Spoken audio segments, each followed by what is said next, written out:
What's going on, everyone? It's Greg, and today I want to bring you a new game, DK Mobile Genesis. Now, this definitely has a different take on play to earn, and we'll get into that in a minute. Before we do, I just want to thank the developers for sponsoring this video. Make sure you guys check out all the links in the description and in the comments. And let's go ahead and talk about the game. Before we jump into the gameplay, the kind of way I want to expand on this is that it's really it is different on the play to earn. Like, there is no in-app purchases. Like, there's no shop in-app that is based on cash. Everything is done through the ITSBLOC wallet, which is a newer wallet. I can show you here.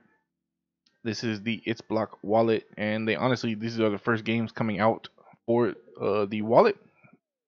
They will have NFTs. I'm not sure the game is going to have NFTs right now. It doesn't, and that's actually one of the points they want to make. It's purely play to earn, no NFT. Now, in terms of like what can you like buy, what can you whale on? I mean, you can get into the ITSBLOC wallet and get the token in game, and I'll show you that in a minute. And there's a staking feature, but it's not even available yet. Other than that, the best thing you can do is get the tokens and be able to purchase the currency. And it's a single currency. It's very clear and easy to understand. So let's go ahead and talk about it. It is only on Google Play, and so there's no PC client, there's no Apple client. So this is strictly Google Play, Android. So keep that in mind. Now let's get into the game and the game features before we jump into the economy piece. It's going to be a little more involved. So first and foremost, when you get in the game, there is a easy to follow quest system to help you get through the introductory pieces as well as the subquest. Most of the tutorial stuff comes with the subquest, so make sure you work on that. And I'm just currently stuck on this part because I need some more of the transforms to merge. And your main quest is going to be your priority when you're active, just trying to go ahead and progress through that. As you can see here, I did get stopped, and I think at some point soon I'm going to get where my level is too much. Which then when it comes to farming, like normally I've been farming in the same spot where my quest is ended, but I think it's going to get more into dungeons and things like that. Or you go on here and find an area with the level mobs that you want to or should be going for, and you can see what the drops are as well as you go through here. But you got the little level requirement up in the corner. So let's talk about where all your power comes from. And there's various things in here. First and foremost, we have gear, right? So you have your gear that you can upgrade. It tells you when it's safe, not safe. Pretty standard system there. Then we have these things called transforms. Now, I liken this to Decaron when I played that, and they had the trans up. It's very similar to that. Essentially, these are little characters you turn into, and you inherit these stats. So right now, I'm using this little goblin dude because he is for sorcerers. Now you can use the other classes, but you're gonna have to work on those weapons and stuff as well. So again, if you want to do that, you're gonna have to be able to focus, on multiple sets of gear, and possibly just the weapon in some cases, because most of the gear seems to be pretty similar, but that could change as you get to better gear. Now within these transforms, you have merging, your collection as you collect them up, which just fills in automatically. Your souls. Now as you collect these transforms, you can apply them in here as souls, and you'll get additional stats in here. So it normally will give you a little red dot when you have a new one and let you know that, hey, you can go ahead and assign it. And then there's points. As you collect transforms, you'll get additional stats as well. So pretty straightforward system there. A little bit of a gotcha style. Then you have magic dolls, similar to pets, companions, whatever you want to call them. These are little some of the things you can summon them out next to you, and you get some additional stats. Like right now, I'm using this one that's going to give me some extra magic attack and some MP recovery. MP recovery is pretty important in this game. I find that I'm pretty much out of mana all the time. I'm trying to figure out more ways to increase it. I think I'm gonna have to use runes, which that's a good segue. But before we do that, again here, same thing. You got merging, collection, soul, similar to the transforms. Now runes. The runes you collect up as you're farming, and honestly, you collect up pretty fast. You can only carry 100, so you got to keep selling them until you can. I don't know how you expand this yet, but probably get there at some point. And then you can apply your runes, upgrade them, all that good stuff. So right now, I'm using a set of runes that give additional HP with the set. Where can I see the set? I click on here. Yeah, you got a set effect. So 2 set effect, max HP plus 100. So I'm just grabbing up a bunch of HP right now. I'll probably start switching these out for some better stats. So you can see, as I've worked up, I'm now farming the green ones, and I need to pay attention to those. Now, another interesting thing that I haven't really seen anywhere else is this thing called a magic shot. And one, you can upgrade these masteries. I think they increase as you it increases as you use them, but you can eventually use flooring if you want to do that. But these magic shots are applied down here. I ran out of the blue ones, which are defensive. I have some offensive ones, and it will just consistently use them and boost your attack and stats. We also have these potions that increase your attack speed and movement speed, and I've been getting them as I go through the main quest. You can apply those to your hotbar and turn them on. Anything you put on your hotbar, you can turn it on and off by sliding up and down. We also have skills, which I attained 2 going through the main quest. I'm not 100% sure how we obtained the others yet, probably just through some farming. Yeah, so through farming, and it tells you which monsters you should farm. So I might go ahead and try this later, see if I can get some additional skills. But I am currently a sorcerer, and or I forget, I think it's something not necessarily straight up sorcerer. It's of course there's nowhere to actually see it. Yeah, but it is a sorcerer class, and so I do magic attack and hopefully get that DPS. Let's talk about bosses, which are kind of similar to world bosses. You can teleport to them, auto move to them from this menu, and it tells you when they're going to respawn. So I kind of like that it does tell you when, and you can go straight to them. There's also a boss in the Spirit Tower and the Tower of Lumen, and you can see these are being farmed, it looks like. And let's talk about the dungeons. So we have the Tower of Spirits, Water, and Dawning Tower of Lumen. I believe these the water one basically essentially gives you what the mobs are. So they're water mobs, they'll be weak against electric. So if you do focus on an element, you can get some better attack in there. And you can see here, as you go up in the floors, you'll get better possible drops. And then Dawning Tower of Lumen, this again has some good drops, but also came in here and it seems to farm the flooring a little bit faster as well. But it is really crowded and you can get PK'd, so look out for that. Then they have a nice little tower here, which like other games, you just work your way up the tower as far as you can. You get some rewards, and then once you hit your cap, you wait, you level up some more, get more powerful, and keep on trying. Now, of course, there is a guild system. Again, similar to other things we're used to, donations, all that good stuff, attendance. Make sure you're doing your stuff for your guild. They have guild raids as well. Then there's PvP, there's wars. Reward is issued based on feudal war ticket grade after the feudal war result is tallied. Oh, I didn't realize it was gonna freaking teleport me to feudal war. Oh, so there's already someone warring. I can spectate. Let's check it out. Oh, so these guys are fighting right now. And it looks like my guy on the left is going to win. Oh, yep. He defeated him. So I guess you could just get random matches. Anyway, that was cool. I actually hadn't even looked at that yet. That was pretty cool. So you can see the record between those guys. Interesting.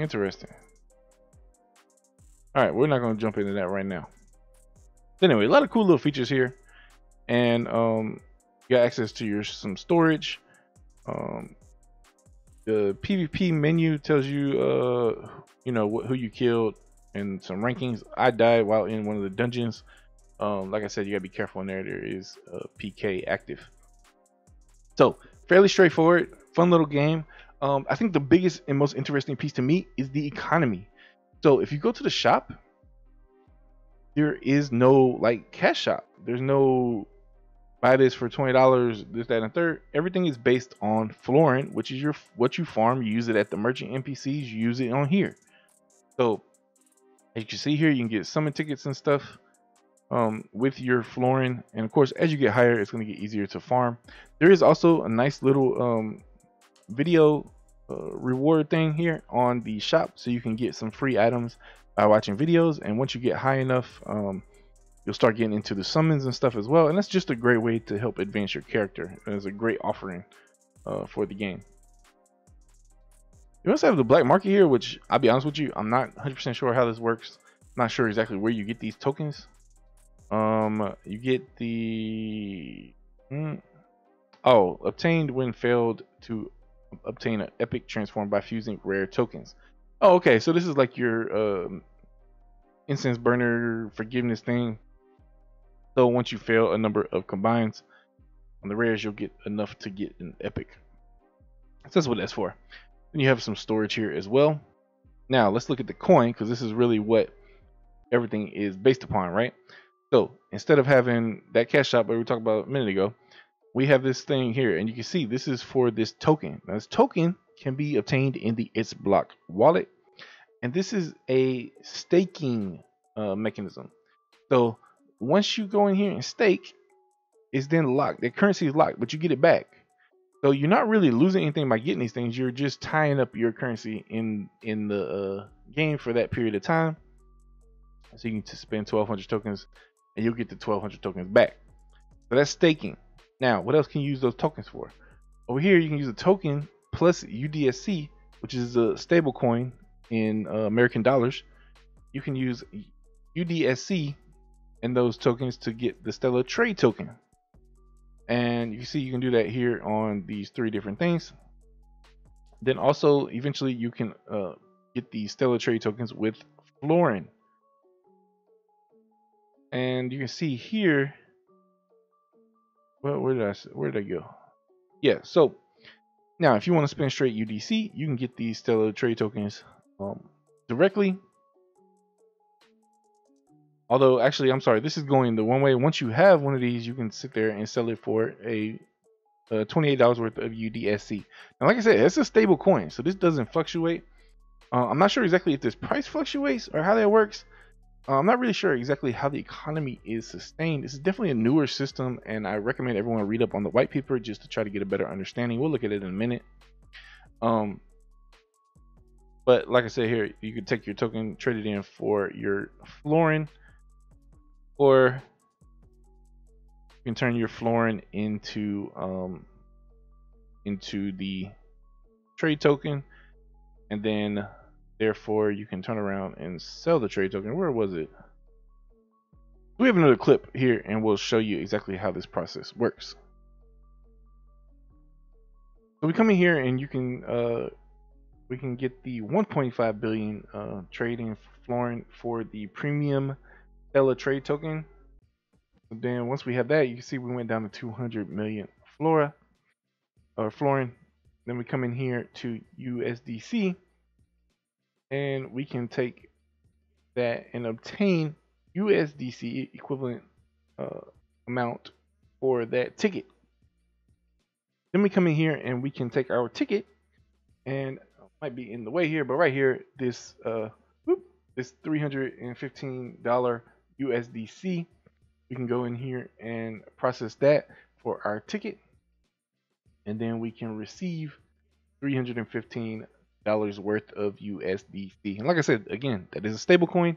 It's not really going to fluctuate, and that's just a straight $315 for trading in your Florin. Now, just to show one more time here, we can come in here and use the 200 million we have here to get another Stellar Trade token. Now, if you had this token, you're going back to Florin, it is only going to give you 100 million. So keep that in mind. Just like anything else, there's higher fee to create the token versus smelting it. So now we can take that one trade token we have and trade it in for 3150 USDC. And there we go. It is processing, and we got our 3150 USDC. So that's how the trade system works. Like once you farm up the Florin, again, the higher level you are, the stronger you are getting in that dungeon, you'll be able to farm the Florin faster. So keep in mind the level limits there. You do need to reach level 10 or higher to purchase products with coins. You need to be level 40 or higher to exchange for the Florin, and then the in-game item exchange is available from 30 and above. So definitely definitely an interesting take on play to earn. I think it's a cool little system. Let me know what you guys think down in the comments below. If you have any questions, let me know. A couple last things to cover. They are doing content updates. Now, a couple last things to cover. They are doing content updates weekly, so keep that in mind. Again, let me reiterate, man, guys. There's no in-app purchases. It's not just like straight pay to win with a cash shop. Everything is done with the cryptocurrency, which, from my perspective, makes the cryptocurrency stronger. So keep that in mind. The premise of the game is pretty straightforward on the hunting, the PvP, and the questing. There are no NFTs. You have the free shop where you can watch ads to get items. I mean, like, there really aren't too many downsides here. It's definitely a cool little game. I like the way it looks. I've enjoyed playing it. Gonna keep playing it. I am currently on the NA servers, and I'm on server 5. I think it's on like NA West 5. If any of you guys are gonna join up. And just remember, when we talked about the staking does not take those funds away from you. It is held for the time period and then is returned to you. So, you know, you're not losing those when staking. So it's definitely a cool way to just utilize your token to maintain it. And like maintaining your wallet, you're actually putting it to work by getting some gear to use in the game. And if you want kind of like an example here, they do say if you hit level 35 and use the staking items, staking equipment, and hunt on the second floor of Lumen, you can receive up to 5 million plays per hour. You can earn 100 million florins per day. So keep that in mind. It means you can earn 1 billion in 10 days, which is equivalent of 315 USDC. So, I mean, sounds pretty good to me. I'm going to give it a try and see how it goes. And let me know what you guys think again down in the comments. Any questions, let me know. Make sure you like the video. If you're not subscribed, hit that subscribe button. Turn those notifications on. I'll see you guys in game.